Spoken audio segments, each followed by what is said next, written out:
Je vous propose qu'on puisse démarrer en tout cas cette présentation aujourd'hui. Donc bienvenue à toutes et tous pour cette présentation organisée donc par la société Tessier à laquelle nous appartenons. Aujourd'hui, on va vous parler donc de démarches d'usagers entre citoyens et administration.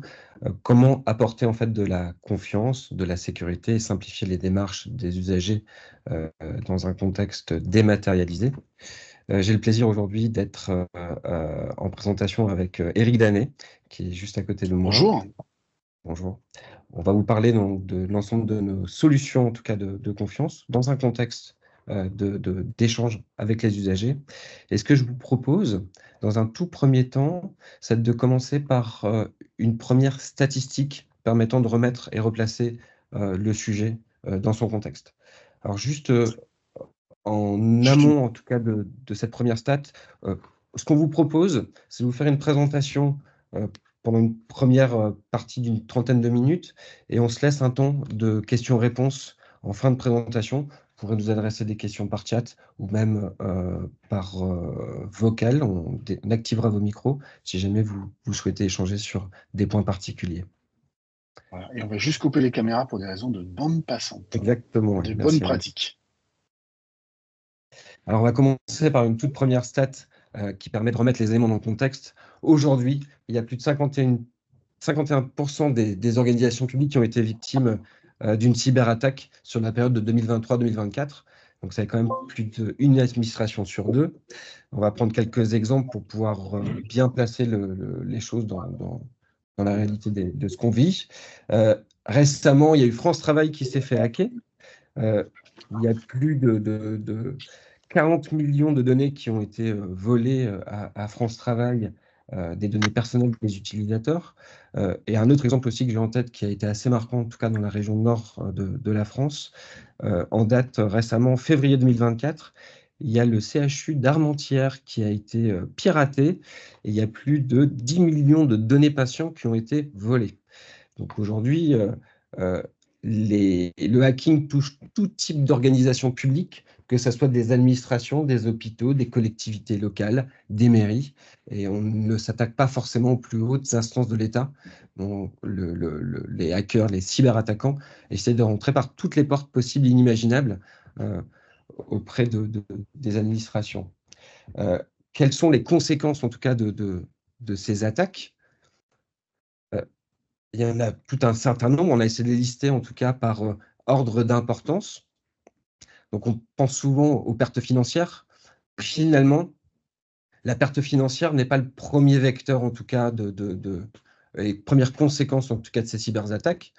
Le premier sujet, c'est l'interruption des activités des services. Si je reprends l'exemple du CHU d'Armentières qui a été piraté courant février-mars 2024, le CHU d'Armentières a été en arrêt de service pendant plus de 10 à 15 jours, ce qui a beaucoup d'impact pour les patients. Il y a eu pas mal de patients qui ont dû être reroutés vers d'autres hôpitaux en urgence pour pouvoir subir des actes chirurgicaux, car le CHU d'Armentières était incapable de poursuivre ses activités. Bien entendu, on parle de destruction de données, de vol de données, on parle de données personnelles, notamment dans le cadre de France Travail ou de l'attaque qui a eu lieu sur l'hôpital d'Armentières. Et bien entendu, l'atteinte à l'image de la collectivité s'en ressent fortement. Aujourd'hui, le citoyen a besoin de confiance, en tout cas dans l'ensemble de ses échanges avec l'administration. On est vraiment dans un contexte où il n'y a plus de face-à-face physique, il n'y a plus de rencontre entre l'administration et ses administrés via des déplacements dans les différents établissements. Et tout doit se faire en ligne. Et comment on peut assurer que les interlocuteurs avec qui on échange et avec qui on transmet des informations sont les bons interlocuteurs et que les données soient les bonnes données. Peut-être passer à la slide suivante, Alors, Eric. merci Gaëtan pour cette introduction. Alors, de mon côté, voilà, donc, instaurer la confiance numérique, en fait, vous avez besoin de le faire à toute l'étape du parcours et de chaque moment, en fait, où vous allez être en relation avec un concitoyen, disons ça comme ça, et dans des domaines qui sont extrêmement variés. Euh, Ça va de la cantine scolaire en passant par le site des impôts. Donc, vous voyez, ça peut être tout.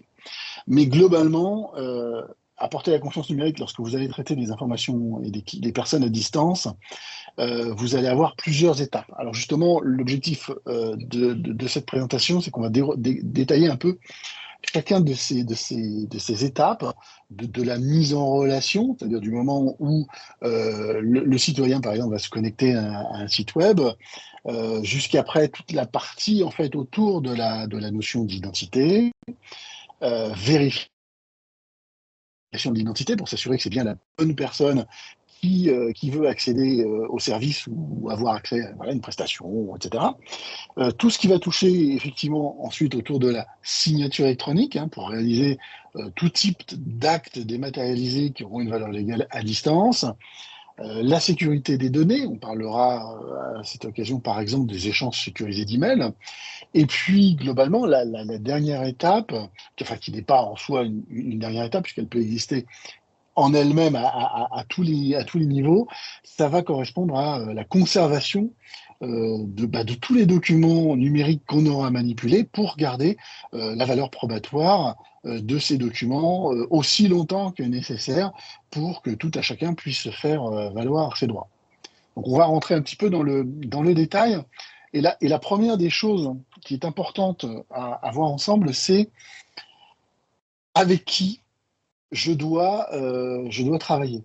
Et en fait, on a quelque part la chance aujourd'hui d'avoir, depuis maintenant déjà de nombreuses années, un règlement européen qui s'appelle le règlement IDAS, dont vous avez peut-être pour la plupart d'entre vous entendu parler, ou pas d'ailleurs, mais bon voilà, qui est un règlement européen donc, qui s'applique à tous les pays de l'Union européenne et qui décrit justement les services de confiance.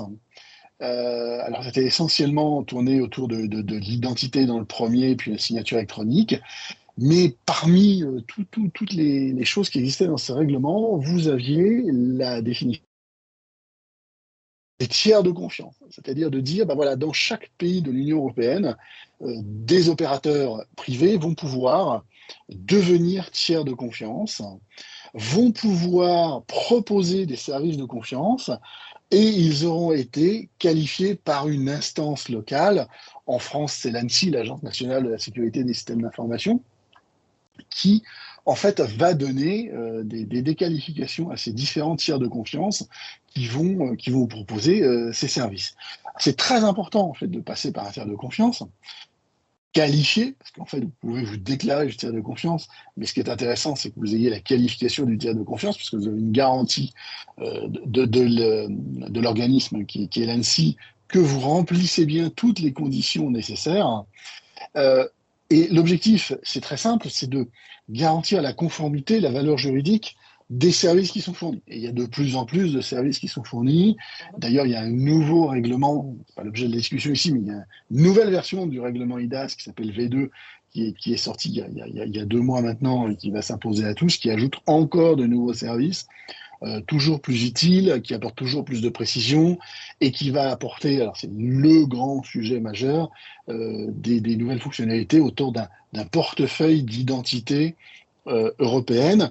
Donc ce qu'on va dire aujourd'hui, ce qu'on va parler autour de l'identité, effectivement est valable à l'instant T, sera de toute façon toujours valable à un moment ou à un autre, mais le fameux portefeuille, le wallet européen qui va arriver, va aussi bouleverser le paysage, et d'ailleurs dans le bon sens, dans une vision de simplification et de rendre à tous disponible son identité numérique. Mais malheureusement, ou heureusement, enfin j'en sais rien, il va falloir encore quelques années avant que tout le monde puisse disposer d'identité numérique, etc. Donc voilà, ce qui est important, donc, c'est qu'en France aussi, vous avez ce qu'on appelle la FNTC, donc c'est la Fédération nationale des tiers de confiance, qui comprend 160 membres. Donc en fait, tous les tiers de confiance, ou quasiment tous les tiers de confiance, se rassemblent au sein de cette organisation, qui a pour but aussi déjà de favoriser l'échange entre les différents tiers de confiance, mais aussi d'apporter un ensemble de bonnes pratiques complémentaires par rapport à l'existant, puisque vous avez des règlements, hein, donc c'est très technique, mais en fait, à un moment, vous avez ce qui va réellement se passer sur le terrain. Qu'est-ce qu'on doit faire de façon intelligente? Qu'est-ce qu'on doit prendre en compte? On va par exemple parler dans cette organisation de sujets comme le RG2A pour l'accessibilité aux personnes handicapées ou des choses comme ça. Donc voilà, c'est pas dans le règlement IDAS, le RG2A, mais ce sont des bonnes pratiques qui convient de mettre en place.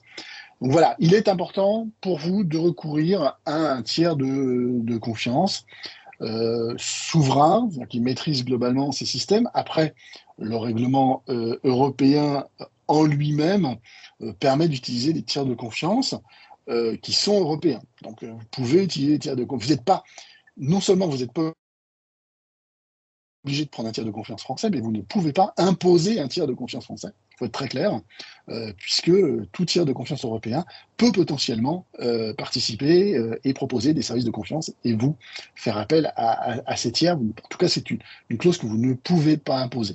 Après, vous pouvez utiliser une tiers de confiance en France. Il y en a des très bien. C'est notre cas, évidemment, mais il y en a d'autres. On a des confrères qui sont aussi très bien. Et c'est bien aussi de faire travailler la partie française. Je laisse la main à Gaëtan pour la partie mise en relation. Je te remercie, Eric. Alors, au-delà en plus, pardon, du règlement IDAS dont a parlé Eric, il faut aussi savoir qu'en France, on est soumis à ce qu'on appelle le règlement RGS, qui est le référentiel général de sécurité, qui est un cadre de référence qui définit les exigences de sécurité applicative au système d'information des autorités administratives. C'est un référentiel qui vise à limiter la fraude, qui est le GLGA des services numériques, et qui est un référentiel obligatoire pour les administrations. Ce qui veut dire que l'ensemble des solutions utilisées par les administrations doivent être normées RGS, selon le règlement RGS, ce qui est le cas de l'ensemble des solutions Certinia. Je vois que quelqu'un a levé sa main, on pourra toujours revenir sur le sujet par la suite. En tout état de cause, Certinia est prestataire qualifié normé RGS et donc délivre un ensemble de solutions de confiance correspondant à ce référentiel de sécurité.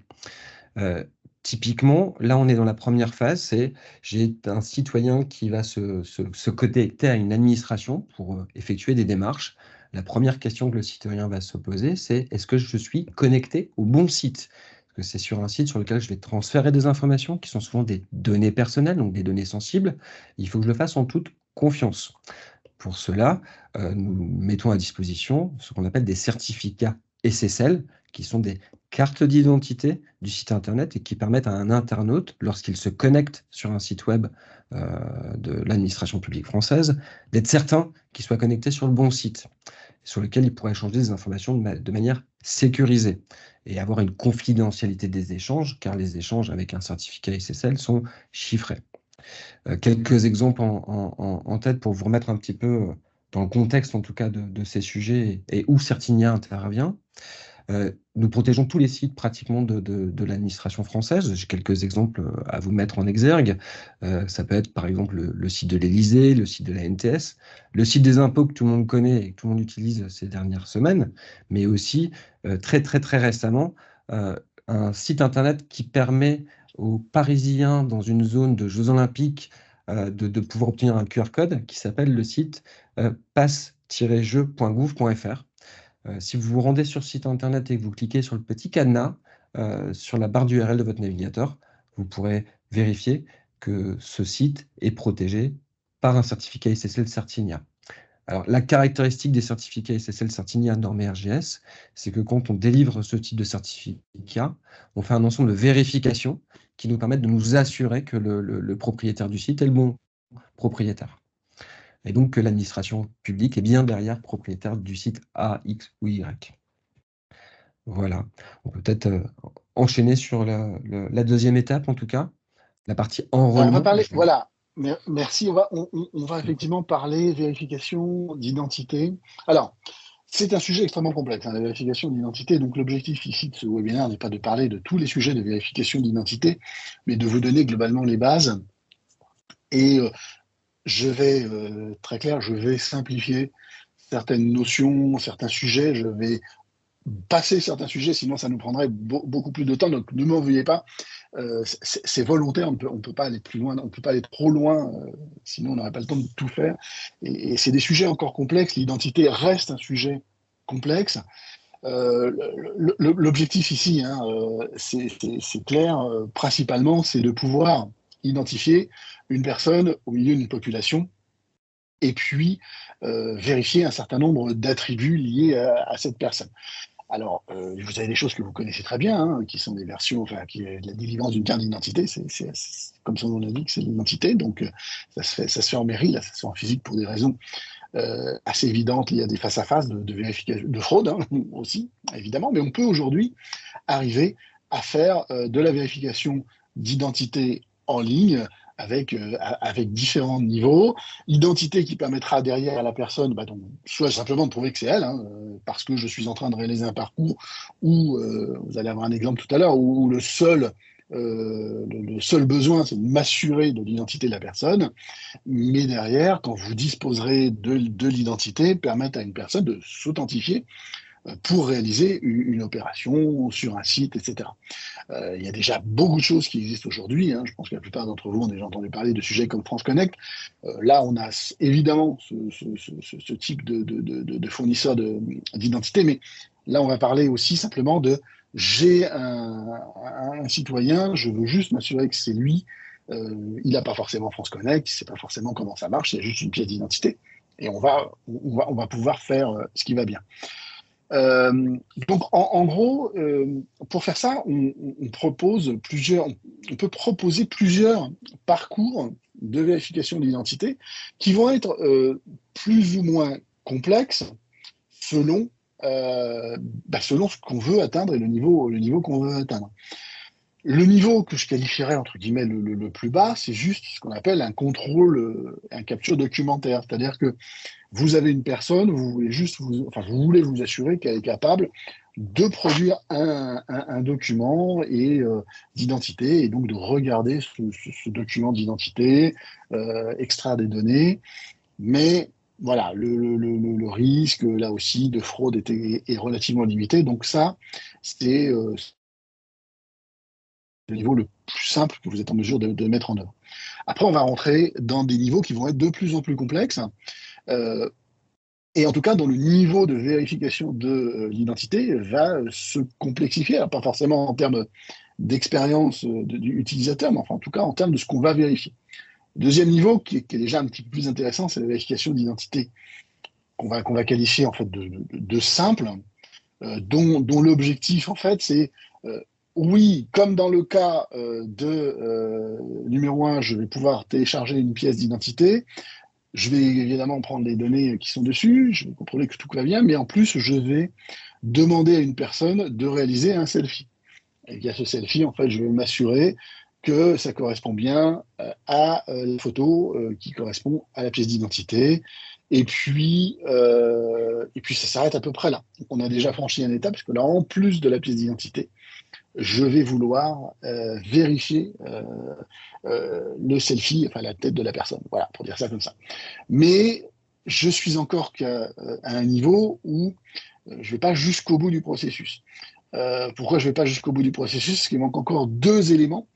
Il me manque la vérification de l'authenticité de la pièce. Pour l'instant, je me suis contenté d'une image de la pièce, et sur cette image, je peux regarder un certain nombre de choses, mais je suis encore relativement limité. Et deuxièmement, de la même façon, je vais prendre un selfie de la personne, mais là aussi, je suis limité dans la vérification de l'authenticité de la personne. Aujourd'hui, on sait tous qu'on peut faire des deepfakes, des choses comme ça. Ça devient de plus en plus sophistiqué, et donc avec de plus en plus de risques. Donc le dernier niveau sur lequel on va pouvoir positionner des offres, c'est la vérification que je vais qualifier de renforcer. Cette fois-ci, je vais répondre aux deux problématiques que je viens d'aborder. C'est au moment de capturer la pièce d'identité, je vais vérifier que c'est une pièce authentique. Et là, je vais demander à la personne, par exemple, déjà, ça va être une vidéo, de me présenter la pièce d'identité de face, de la retourner, voire de l'incliner. On va détecter les mouvements grâce à la vidéo. Donc déjà, je vais pouvoir m'assurer que c'est une véritable pièce d'identité. Et ensuite, deuxième étape, je vais demander à la personne de faire cette fois-ci un selfie, mais cette fois-ci, il sera vidéo. Donc, j'aurai en plus la possibilité, donc déjà, d'avoir une preuve de vie, puisque ça va bouger, naturellement, grâce à la vidéo. Mais aussi, je vais pouvoir lui demander de réaliser ce qu'on appelle des challenges, prononcer un mot, faire un geste, se déplacer son visage de façon aléatoire sur l'écran, et là, ce qui va permettre d'éviter tout ce qui concerne les deepfakes. Et là, en gros, j'ai deux façons de faire. Vous avez là aussi peut-être déjà entendu parler du PVID. Donc le PVID, un parcours qui a été certifié par l'ANSSI, dont je parlais tout à l'heure, pour faire en France de la vérification d'identité, y compris où il y aura un opérateur derrière à la fin pour valider le processus. Ça, c'est franco-français, un peu comme disait Gaëtan tout à l'heure sur la notion de RGS, une norme française, mais au niveau de l'Europe, puisqu'on peut être aussi européen, vous avez de l'équivalent PID, l'équivalent parce que souvent on nommait la partie opérateur à la fin, et je pense que vous avez immédiatement compris que ça change aussi de coût, puisque vous n'avez plus d'humain derrière, puisque un équivalent PVID, donc qui est qualifié par une autorité européenne, par une autorité publique européenne, donc qui a aussi toute valeur, peut être utilisé et coûte effectivement moins cher parce qu'il n'y a pas d'opérateur. Pour vous donner un exemple très concret d'usage, probablement que vous avez entendu parler de l'expérimentation de la dématérialisation de la carte Sésame Vitale. Eh bien, on est exactement dans ce cadre-là parce que aujourd'hui, pour réaliser la dématérialisation de cette carte Sésame Vitale dans les départements qui l'ont mis en place, et puis ça va être déployé très rapidement sur toute la France, vous avez une vérification de l'identité de la personne au moment du démarrage du processus pour être certain que c'est bien la personne qui va réaliser cette démarche. Et l'objectif étant d'automatiser donc le contrôle des pièces d'identité et de réaliser un parcours 100% digital.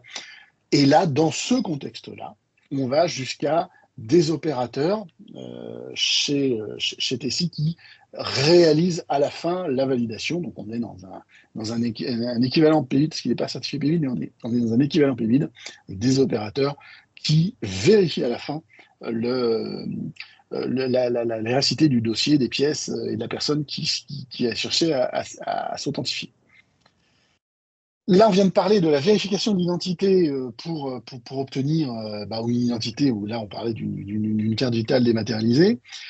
Faut pas oublier aussi une chose, ce sont les autres documents. C'est-à-dire qu'on peut venir greffer à ces processus-là la vérification de différents documents de tout type. Je sais pas, ça peut être un permis de conduire, un justificatif de domicile, si c'est une entreprise, ça peut être un cabis ou tout document que vous voudrez. Et là, l'objectif aussi, ça va être de demander à l'usager de fournir un document et de vérifier le contenu de ce document. Donc ça, c'est le pareil, de la même façon qu'on l'a fait tout à l'heure pour la vérification d'identité.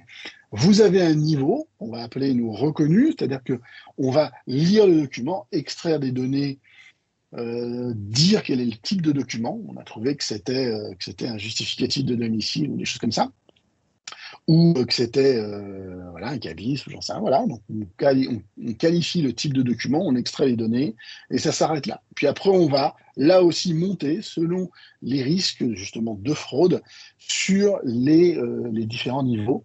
On va avoir des niveaux qu'on va appeler vérifiés, c'est-à-dire que là, on va aller plus loin, puisqu'on va faire des contrôles potentiellement de cohérence entre différents documents que nous aura fournis l'usager. On va même éventuellement croiser des données avec des référentiels existants. On va vérifier des choses très, très concrètes. L'un des grands risques qu'on rencontre aujourd'hui, c'est ce qu'on appelle la fraude hémorragique, c'est-à-dire une fraude où, par une vraie pièce d'identité qui aurait été volée, par exemple, on pourrait potentiellement réaliser des dizaines et des dizaines d'opérations en quelques minutes. Donc, il faut s'assurer, par exemple, que ça n'existe pas. C'est pas normal qu'une même pièce d'identité, en une demi-heure, ait tenté de faire 100 opérations différentes. Voilà. Donc ça, c'est important de regarder ce genre de choses.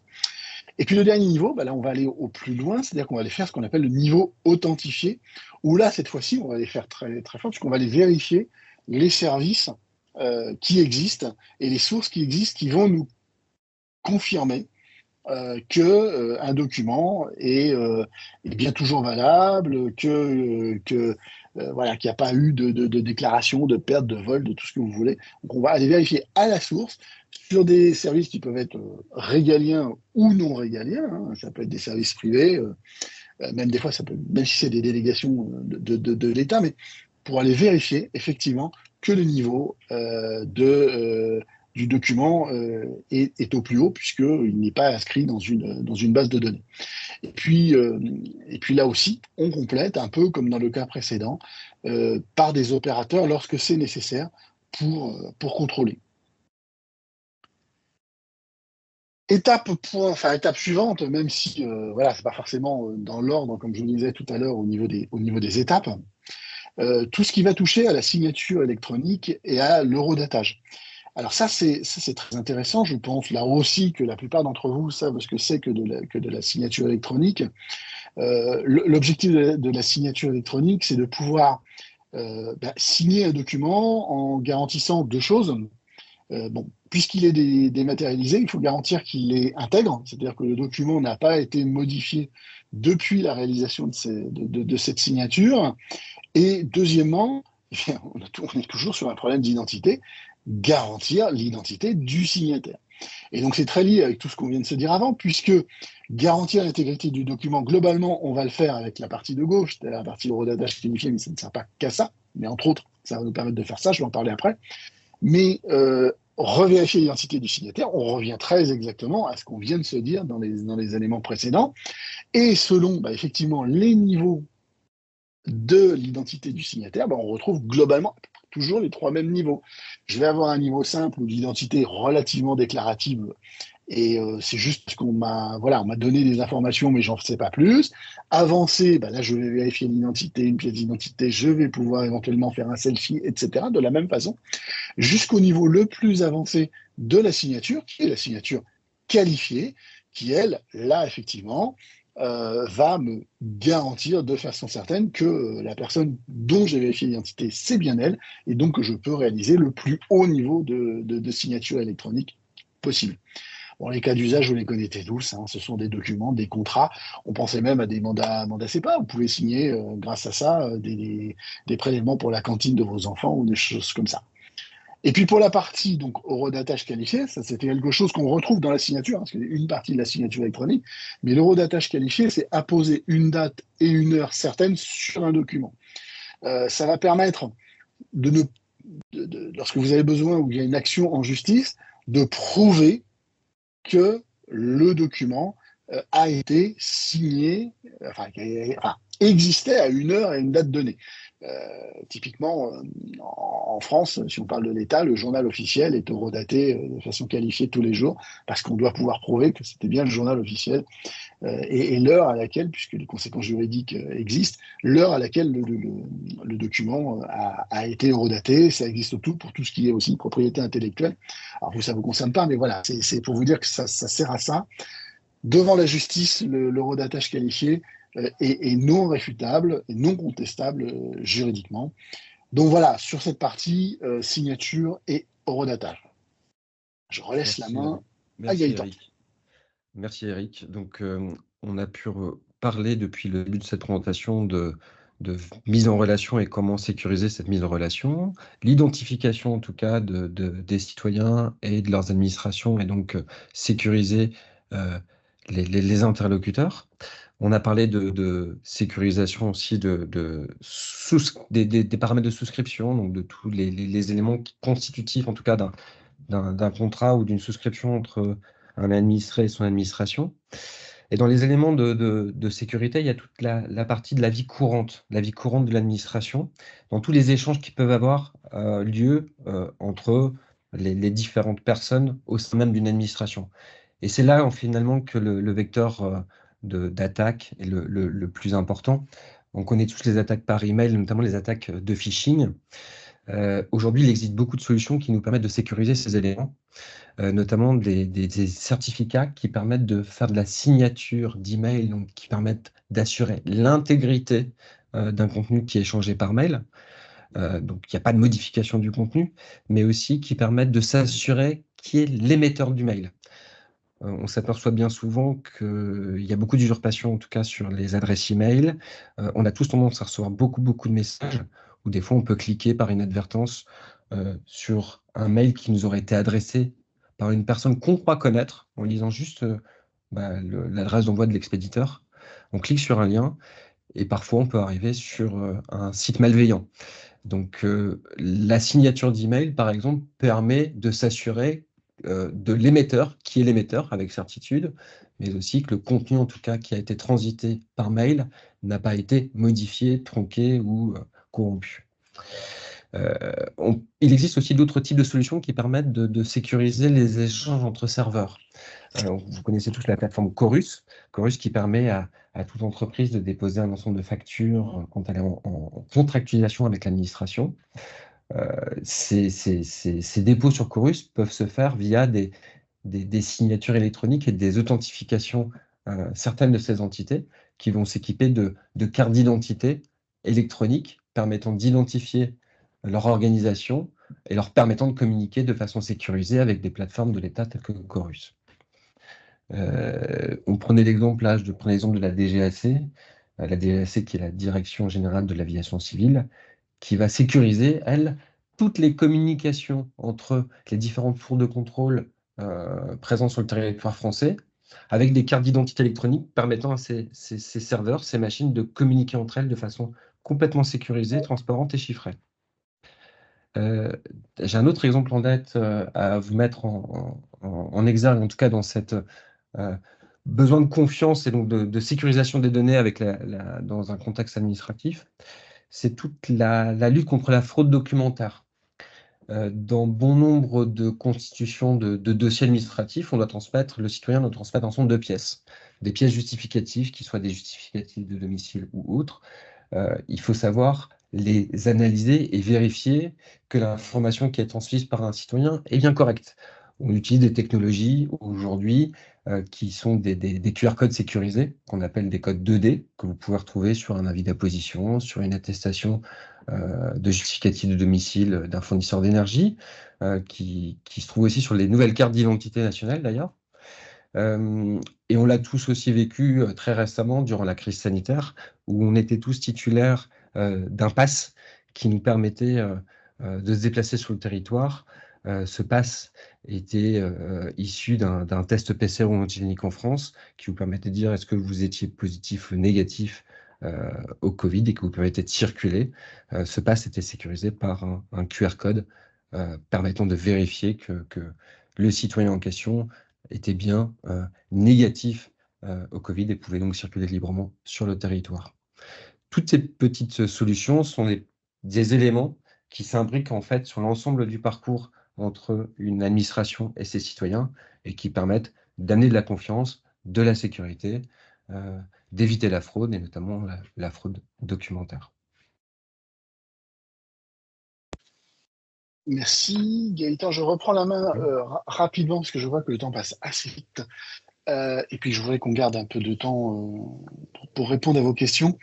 Dernier élément, c'est tout ce qui va concerner la conservation des documents à valeur probante. En fait, des documents signés électroniquement, parce que ça, il faut qu'on regarde leur conservation à valeur probante, mais pas que.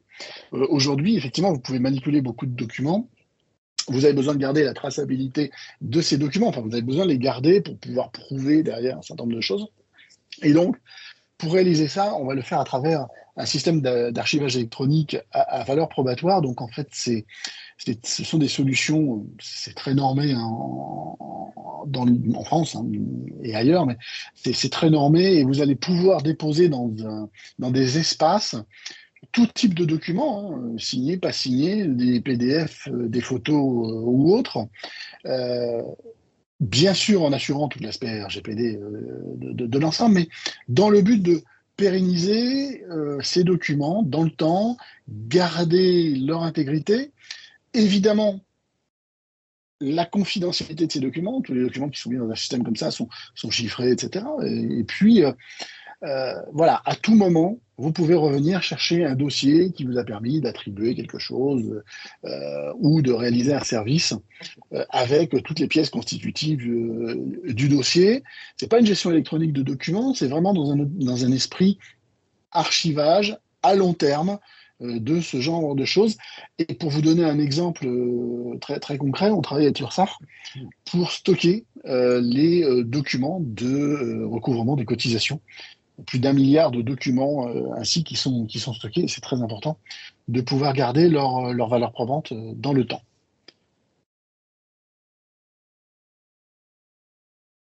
Gaëtan, je te laisse. Oui, Je t'en prie. merci Eric. On a beaucoup parlé des usages dématérialisés, digitaux, d'une relation entre un citoyen et une administration. Par contre, on le sait tous, tout le monde n'a pas accès forcément au monde numérique aussi facilement que tous les autres citoyens. Il y a des gens qui sont un petit peu déconnectés, qui ont peut-être des difficultés aujourd'hui à utiliser les outils numériques, et donc il ne faut pas les laisser sur le bord de la route, parce que l'administration doit répondre à l'ensemble des besoins des citoyens, qu'ils soient connectés ou non connectés. Et donc, pour ce faire, le groupe Tessie auquel on appartient développe tout un ensemble d'autres solutions qui permettent de faire de la gestion humaine, en tout cas de la relation entre le citoyen et ses administrés, par un ensemble de centres de contact, de portails, euh, qui permettent finalement d'amener un peu d'humain et d'avoir un soutien autre que le seul outil digital qui peut paraître des fois rebutant pour certains administrés, en tout cas dans leur démarche quotidienne. Donc, il y a l'avènement de la dématérialisation des services de l'État, mais il faut toujours bien prendre en compte le fait qu'un certain nombre de citoyens seront toujours en, peu connectés ou pas, ne rentreront pas dans un contexte de dématérialisation, qu'il va falloir toujours continuer à les accompagner. Et Tessie, en tout cas, propose un ensemble de services d'accompagnement permettant d'accompagner nos clients et nos administrations clientes dans la poursuite de ces démarches physiques. On arrive bientôt à la fin de cette présentation. J'ai à peu près le timing. Juste quelques conseils simples, je dirais, de ce qu'on vient de voir, tiré de ce qu'on vient de voir, et puis voilà, de basique. Alors, premier conseil, ça sera de cartographier les risques, parce que évidemment, on l'a vu tout à l'heure, par exemple, sur la notion d'identité, etc., selon les risques, on ne fait pas les mêmes choses. Donc, il est important, dans une première étape, de bien cartographier les risques pour pouvoir mettre en face les bonnes solutions vis-à-vis des citoyens utilisateurs. Deuxième conseil, c'est former et informer les utilisateurs et les citoyens sur le fonctionnement. Il faut toujours prendre le temps d'expliquer, d'apprendre. Voilà, c'est tellement facile d'ouvrir un miel piégé. Gaëtan nous a donné des solutions tout à l'heure qui existent, mais voilà, quand elles ne sont pas mises en œuvre, il faut toujours garder à l'esprit qu'il faut permanence former, informer les utilisateurs, bien les expliquer les technologies, les buts visés, etc. Donc ça, c'est très important. Troisièmement, fiabiliser son organisation, c'est-à-dire que vous, alors je dis on dit organisation, forcément vous pouvez être de tout type dans le public. Il faut, on l'a dit tout à l'heure, vous appuyer sur des prestataires qui sont des tiers de confiance, parce qu'ils connaissent, garantissent le respect de toutes les règles de sécurité du quotidien, de reprise d'activité, de supervision, de solutions à l'état de l'art, etc. Un exemple de solution, la vérification d'identité, lorsque vous vérifiez des pièces et puis que vous contrôlez le selfie en vidéo, etc., vous vous doutez bien que les technologies, les fraudeurs évoluant toujours, il faut toujours, si ce n'est avoir un coup d'avance, ou au moins être au même niveau qu'eux tout de suite. Et donc, ça nécessite des investissements, des gens qui ont des équipes de R&D, etc. Donc, il est vraiment important que le prestataire qui réalise ça soit un tiers de confiance connu et reconnu. Et puis aujourd'hui, vous avez, on l'a dit tout à l'heure, même si vous pouvez faire appel à des prestataires européens, quand même des solutions françaises qui intègrent tous ces aspects de cybersécurité, qui sont plutôt à la pointe dans ce genre de solutions. Donc c'est bien d'utiliser ces acteurs français. Et puis, je ne vais pas revenir sur ce que vient de dire à l'instant Gaëtan, garder cette approche multicanale. tout le monde aujourd'hui ne sait pas, ne peut pas utiliser les services parce que les usagers sont mal équipés, sont éloignés du numérique et il faut rendre les démarches accessibles à tous. Merci Eric. Et effectivement, je rebondis sur le sujet que tu as mis en exergue, qui est de travailler avec des solutions françaises. Euh, on est dans un contexte de sécurité, on a besoin de souveraineté, notamment de souveraineté numérique. Et pour ce faire, j'ai le plaisir de vous confirmer que Tessie est un acteur français 100% souverain. Donc Tessie, c'est un grand groupe, hein, on est plus de 13 000 collaborateurs, on est implanté dans différentes régions dans le monde. On a été créé dans les années 70, donc ça fait plus de 50 ans qu'on opère sur le marché. Et l'intérêt en tout cas de Tessie, c'est qu'on est 100% souverain. On est une société française avec un actionnariat 100% français. On maîtrise l'ensemble de nos processus, ce qui nous permet d'accompagner nos clients dans les plus hauts éléments, en tout cas de sécurité, et d'accompagner les plus hautes instances de l'État, en tout cas dans la sécurisation de leurs processus et de leur communication. Donc, la souveraineté numérique aujourd'hui est un élément indispensable et essentiel, surtout dans un contexte géopolitique tel qu'on le vit aujourd'hui. Merci Eric pour cette slide suivante. Ce qu'il faut savoir aussi, et ça on vous le confirme, c'est que l'ensemble des solutions que nous proposons sont référencées par l'UGAP et sont disponibles via la place de marché de l'UGAP. Donc on participe et on est titulaire de différents marchés, qui soient l'assistance à la dématérialisation et l'archivage électronique, mais aussi les marchés multi-éditeurs et également le marché de la direction des achats de l'État. Donc vous pouvez effectuer l'ensemble de vos demandes de cotation, demandes d'informations auprès de vos correspondants UGAP habituels ou via directement votre espace sur le site internet de l'UGAP pour toutes ces demandes. Voilà, je pense qu'on a fait le tour de cette présentation.